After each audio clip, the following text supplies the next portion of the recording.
Oh, g'day guys, RacingRant here, Friday preview for Saturday the 1st of July. So, before race 1 tomorrow, I'll be square for the financial year on racing, so I'm looking forward to that. Boys.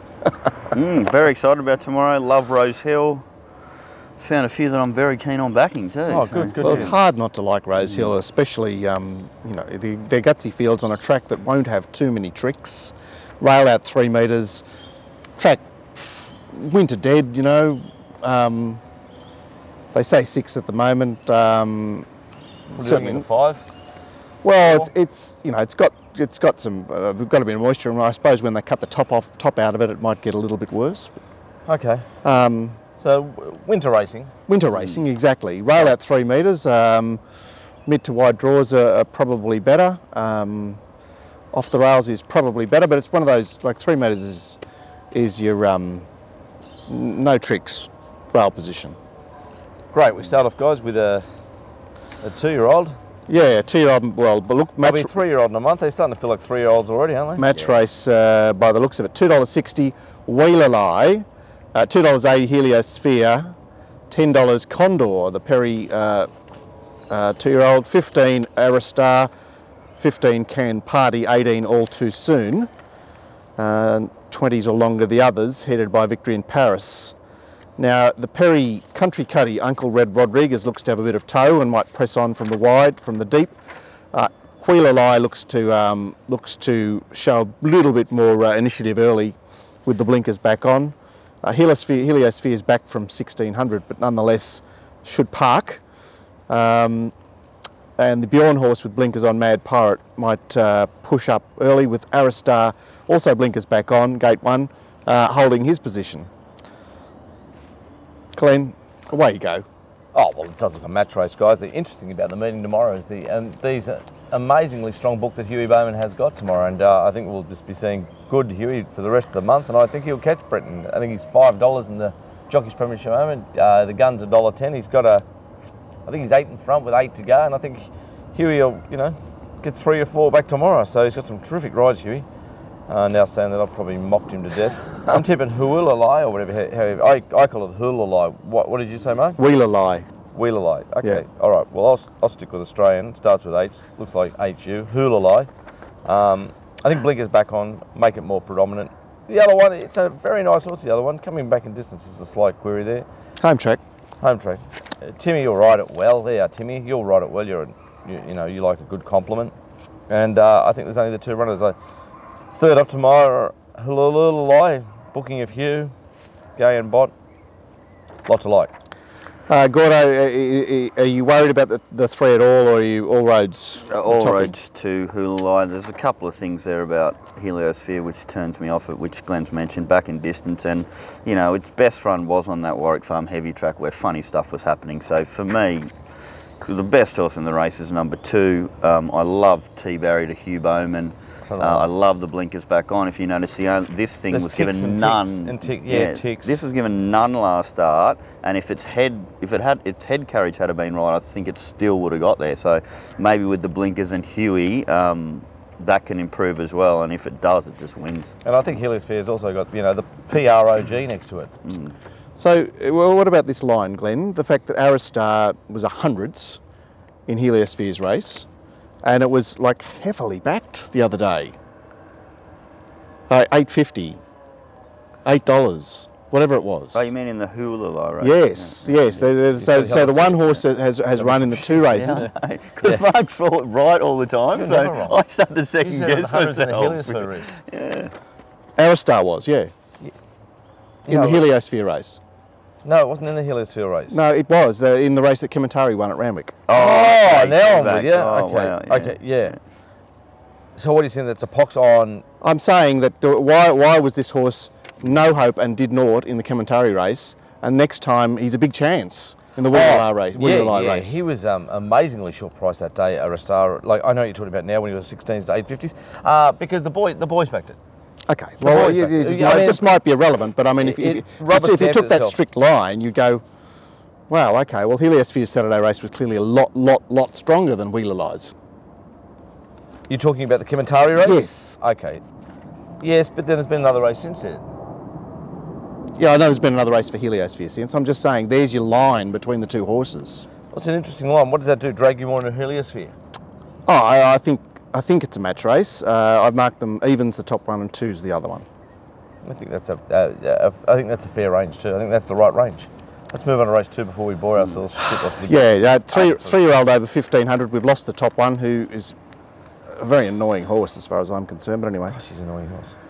$3.70 Just Dreaming, $4.40 Insensata, no Kathy tomorrow, $4.60 High Mist, $5 Faraway Town, $7 Lope de Lope, and $9.50 The Shipper, DK Weir Royal Ace. Another great ride here for Huey in this race with High Mist, and again, Gunn hasn't got a ride. I think could he do any more than he did the other day, or was that a springboard that the horse could perhaps use? Look, I think if you look at that Just Dreaming Insensata High Mist race, the only horse you can have back out of that race going forward when they're raced against each other in this setup tomorrow is Insensata, because of that massive riding change, K. O'Hara to Timmy Clark. Well, what about the fact that it bludged? They're like Just Dreaming had to chase. The horse that went very fast of Gaze, bites them. Beats them. I always say the way they look.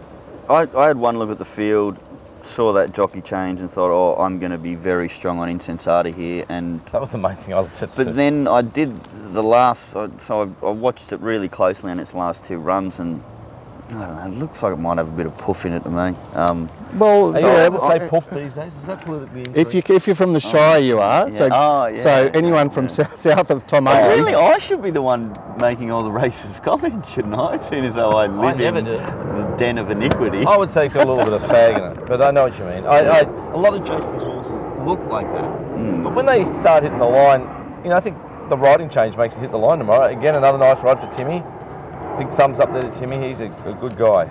You'd prefer not to draw one, wouldn't you, Glenn? Absolutely. Yeah, it's just it's icky. And the way this race is run is Just Dreaming back up to 1500. Went back to 1400 the other day. You're tipping 2. Well, no, actually I'm tipping 6, but I've got them like 6 to 4 number 2 and 4 to 1 Insensata. So I think that at the prices I'd have to back number 2. I was tipping 6 from 2 guys, and I didn't think there was much tricks there. Okay, what you do is you back 2 today and you back 6 tomorrow. There you go. How can you lose? Oh God, he's got all the angles covered. Is there anything else in this race? Faraway Town started the shortest in the lead-up. 1 from 16. Yeah. And also Matty Smith going up in distance, isn't it? And is this... so what is the story with Matty Smith going up in distance? Something I don't follow. Little pearl for you? Yeah, I like backing his horses fresh. I think he's... There was a lot of money for his horse yesterday, wasn't there? One of the best conditioners of a horse I've ever seen, but they just lack a little bit of kill at the end, and I think you need a little bit of kill if you're going to go up in distance. You need to chase through the line. So I like to see his horses freshened up back in distances or first up. Okay. Just a theory? I got a feeling that his stable is in a peak period at the moment. What, going well? Yeah. They all have their peaks and troughs. I think he's in a peak. Okay. DK Weir is 9.5 here. Is he the bookie's edge? Pen job. Pen job. Race 3. PJ. Be careful of PR off OG. Race 3 is the 1900 fillies and mares. Pindan Pearl won this race last year, didn't She went on to bigger and better things. they backed the Clary Connors horse or the Mark Connors horse off the Kembla race. How do you remember that, Mark? Yeah, it's usually a pretty low race, but this, I have to say, has got a bit of depth to it. $5 DK Weir, I'll Fly Away. $5.50 Domed, the 3-year-old filly. Another 3-year-old filly, Fornet, 6.5. Another 3-year-old filly, Walk the Streets, 7.5. $8 Van Dancer, who made an appearance here in the Autumn Carnival.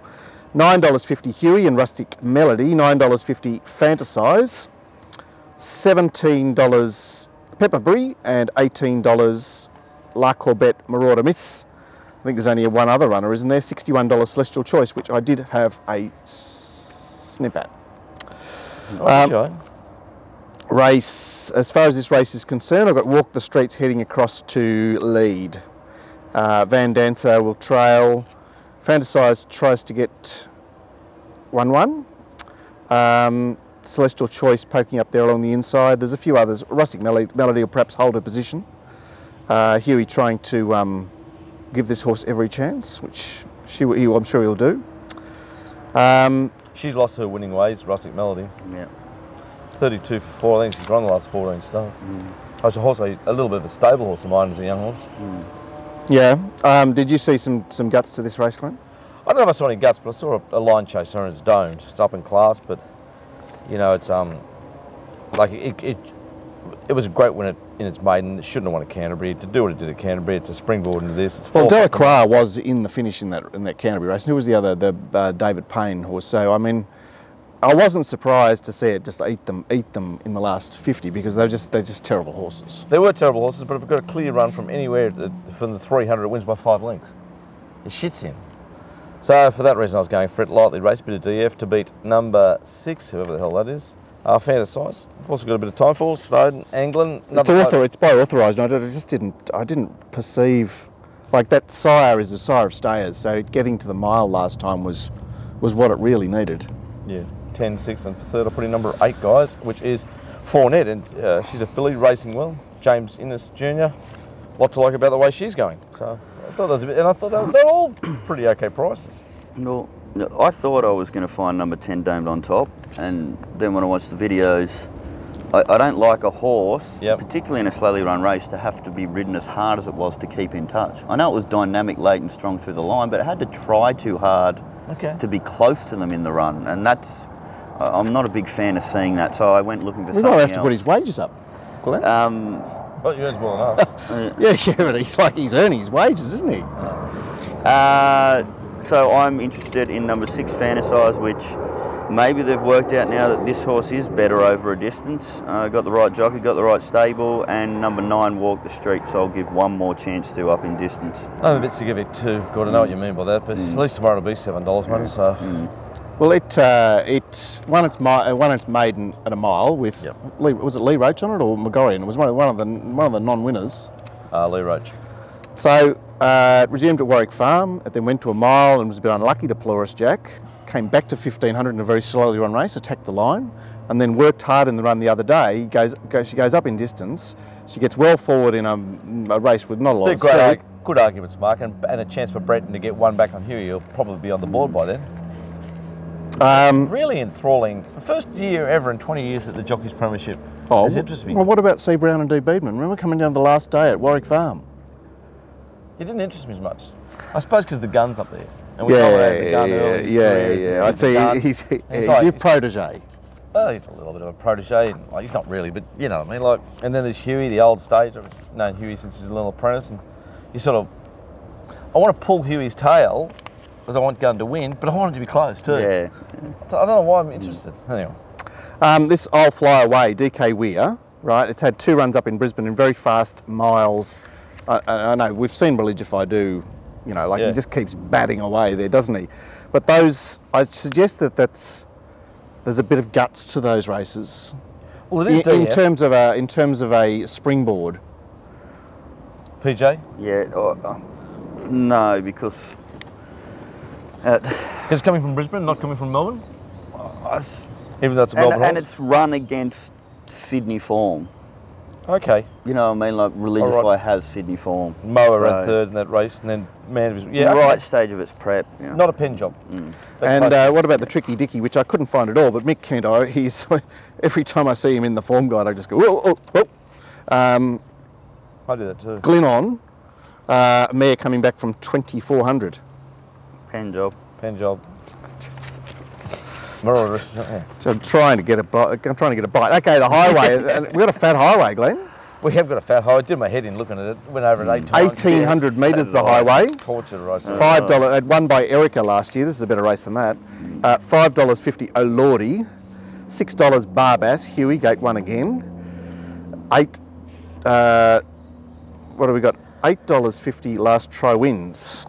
Seemed a bit short to me. $9 Mr. Marmalade. Are we sick of it already? $10 Al Cubana. $11 It's a Fait Accompli, who's got some interesting looking form. Blake Spriggs to ride.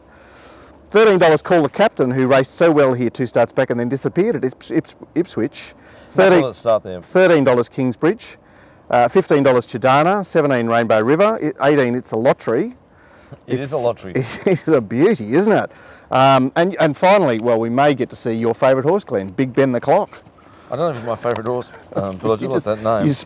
You spoke of him with affection when we Yeah, when we I just introduced. think if you buy a horse and you spend some money on a horse and then you call it Big Ben the Clock, you're kind of hoping it's slow. Yeah. Anyway, this is 1,800 metres, 14 to go round. It's straight onto a turn. It's keen. Yeah, and the two horses I'm going to mention to you are both drawn out in the one's drawn out in the car park. I was tipping Shandana, guys, on top. A little bit of city form last stop behind 4net. You did forecast that, didn't you? So What did I would tip it? I told Mark, can we maybe not mention this horse, please? No, not that we do not mention horses like deliberately. No. I was going to say it on top. Doesn't matter now, actually. I was going to say it on top. Well, yeah. Well, I was hoping to still get like $13 or $14 tomorrow morning and back it to win about another 10 or 20.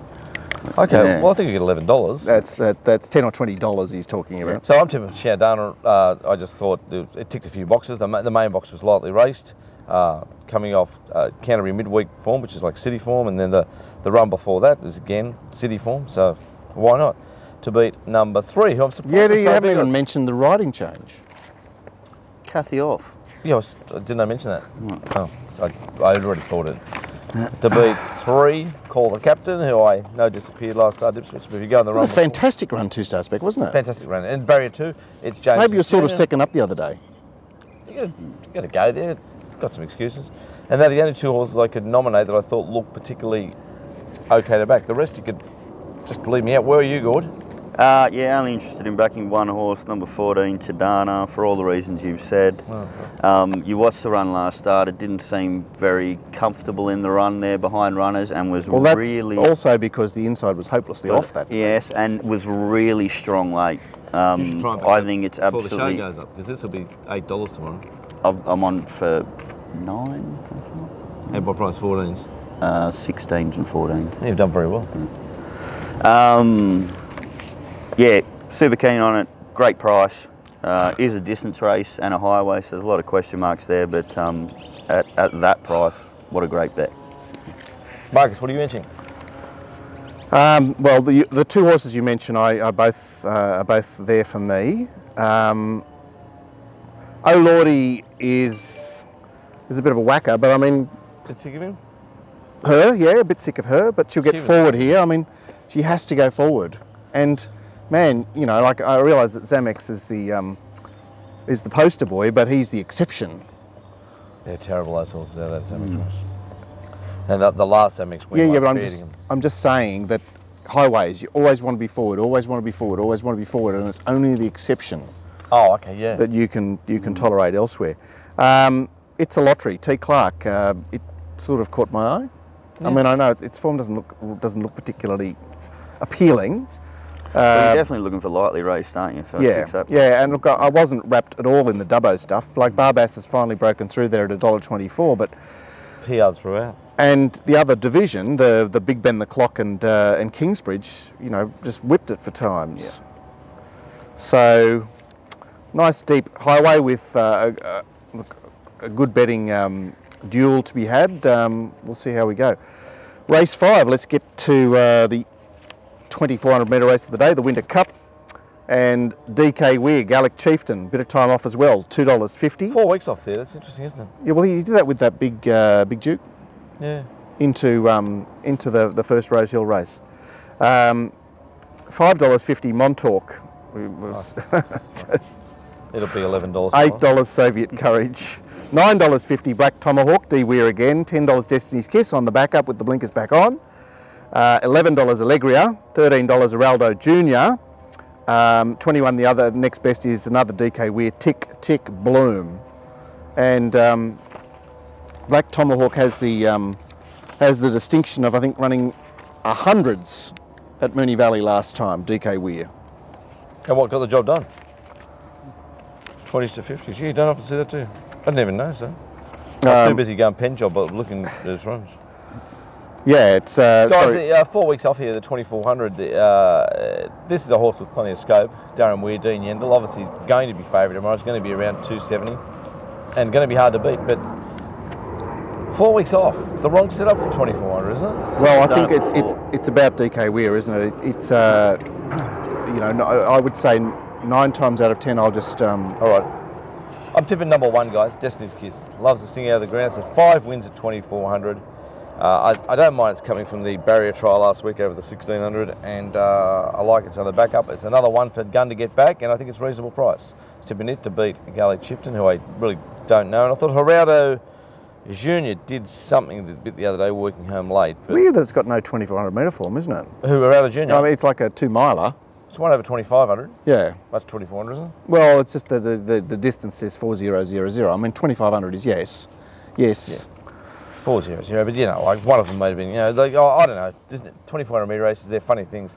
And old mate Soviet Courage coming back from the Stayers Cup, and we saw last week how the other stablemate was completely burnt, but it raced in a different type of position. Soviet Courage, you know, Glenn driving us all completely mad. But, we saw Diamond May just drop right out there on Wednesday as well. I worry about this 3,200 metre race. They do seem to, if you're going to run the 3,200, the next run's a spelling paddock, isn't it? Well, I mean, you know, they've distinguished themselves by running very poorly. I thought one was good odds, guys. What are you saying, Gordon? I was $33? very interested in what you said. What, number one? Yeah, I can only entertain backing 1 and 3. What's that, 5 wins at 24? Yeah, I didn't and barrier trial. The stats are just barrier trial and stuff. Yeah. All right, can we, Glenn? I still think number 3 will win, but I'm very interested in what Glenn said then. And Glenn, what price is it, number 1? $10. Glenn, find me the leader, please. I can't find your leader, Mark. I don't know how the race is. Iggy Pop, Rachel King, time to lead. Okay, so you can find the leader. Is that what you're saying? No, that's my Prognostication? That's it. So I'm learning all these big words hanging around you, Marcus. And okay, so it leads. So what are you saying? It's coming off last. Stable's not going particularly well. Rachel looks good in front. Yeah, but she won't be trying daring tactics. This is a dawdle, this race. And what price is Iggy? It's $34. Because even just that comment, it does look the designated leader. I will be having 2,060. It'll be exciting. Unless DK Weir's got other ideas with maybe Tick Tick Bloom, who's also had the month off up to 2,400. Yeah. I suppose if you start 3 in the race, you're entitled to have one of them as the leader. You need a bunny in life, don't you? It's like when you're out picking up chicks, you need a wingman. I know all about these things now. You're better off with a wing woman. Oh, really? Yeah, wing woman. That just creates that extra level of trust. Plus also, if the new flesh walks in, I can brush her. She doesn't know she's a friend. I'm sick of her. And that's a compliment to the other girl. The new chick. I'm the new. Yeah. You're thinking all the time, if only I could ever be single. Could you shave right? I might take Teen Queen as my wing woman. Yeah, that'd be a good wing woman, actually. Very good wing woman. Do a good job, Teen. Excellent. Is that the end of part 1? That's the end of part 1.